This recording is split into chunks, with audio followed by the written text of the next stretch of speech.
بسم اللہ الرحمن الرحیم، اللہم صلی علی حبیب سیدی محمد وآلہ وسلم۔ اس ریکارڈنگ میں جس ٹاپک پہ میں بات کرنا چاہتا ہوں، یہ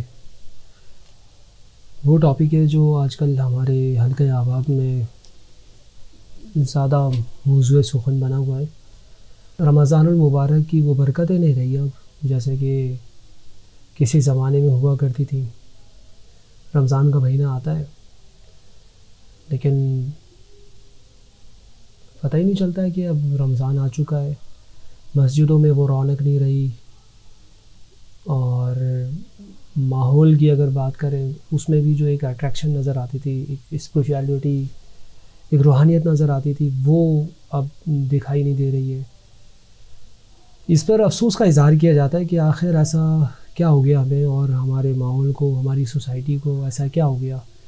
ہم دوبارہ ان برکتوں کو کیسے حاصل کر سکتے ہیں؟ میں بس اپنے خیالات کا یہاں پر اظہار کروں گا۔ دیکھیں، جیسے جیسے قرب قیامت کا وقت قریب آتا جا رہا ہے، چیزوں کے اندر فرق آتا جا رہا ہے۔ اب وہ بات نہ رشتوں میں رہی، نہ وہ محبتیں رہیں، نہ وہ اخلاق رہا، نہ وہ ایمانداری رہی۔ ویلیوز وہ نہیں رہیں جو ایکچول ہماری ویلیوز تھیں۔ ایک زمانہ تھا کہ جس وقت رمضان المبارک کا چاند نظر آتا تھا تو تاجر جو پورے سال اگر کسی طرح بھی آپ کہہ لیں کہ تجارت ظاہر کر رہے تو نفع تو کمائیں گے، وہ اپنے صارفین پر مزید مہربان ہو جایا کرتے تھے۔ اب وہ مزید ظالم ہو گئے، مطلب بات بالکل ریورس ہو چکی ہے، الٹی ہو چکی ہے۔ اسی طرح اسلام کی تعلیمات کی جو روح تھی، اگرچہ وہ لوگ اتنے زیادہ پرہیزگار اور متقی نہیں تھے، لیکن اسلام کا احترام وہ ضرور کرنا جانتے تھے اور احکامات کا بڑا خیال کیا جاتا تھا۔ روزہ اگر نہیں بھی رکھا کسی نے، ویسے انہیں پتہ تھا کہ نہ رکھنا برا ہے، لیکن اس کے باوجود وہ دوسروں کے سامنے کھانے پینے سے احتیاط برتا کرتے تھے۔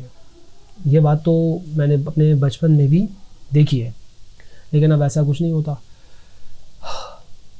مطلب یہ کہ کوئی نشہ آور چیز وہ استعمال کر رہا ہے، میں نام لینا نہیں چاہتا ان نشہ آور چیزوں کا، تو پرواہ ہی نہیں ہے۔ آج تاجروں نے رمضان المبارک کا جو ہی اس نے اعلان سنا ہوتا ہے، پہلے سے پنجے تیز کر کے بیٹھے ہوئے ہوتے ہیں۔ وہی چیز جس کا سائز ٹیسٹ ویسی رہے گا، رکھے رکھے اس کی قیمت بڑھ جاتی ہے۔ جب رشتوں کی بات آتی ہے تو رشتوں میں بھی وہ اپنائیت اب باقی نہیں رہی۔ عید کا دن نہیں لگ رہا ہوتا۔ میں یہ نہیں کہہ رہا کہ یہ چند سال پہلے کی بات ہے، یہ نہ جانے ابھی کب سے ہو رہا ہے ایسا۔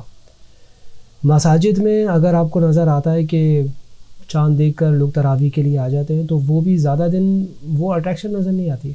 بس اللہ نے جس کو توفیق دی وہ یہ کر رہا ہے۔ تو قصہ مختصر یہ کہ اگر ہم دوبارہ ان برکتوں کو حاصل کرنا چاہتے ہیں تو ہمیں دوبارہ اسی راہ پر آنا ہوگا جو کہ بتائی ہوئی راہ ہے اللہ اور اس کے رسول کی۔ رونقیں وہاں پر ہیں، ہدایت وہاں پر ہے، راحتیں وہاں پر ہیں، لطافت وہاں ہے، چاہتیں وہاں ہیں، محبتیں وہاں ہیں، سکون وہاں ہے، اطمینان وہاں ہے۔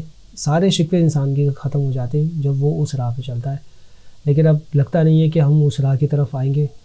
کیا آپ نے دیکھا نہیں تھا کہ رمضان المبارک کا ہی وہ پہلا عشرہ تھا چند سال پہلے، وہ جو اگر ہم بات کرتے ہیں ارتھکوئک جو آیا تھا شمالی علاقہ جات میں، کیا وہ رمضان المبارک کا موقع نہیں تھا؟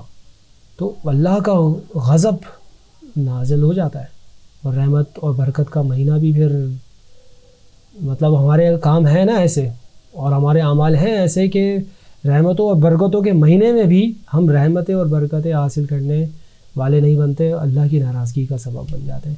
اللہ ہمیں ہدایت عطا فرمائے۔ بس یہی ایک آخری بات ہے۔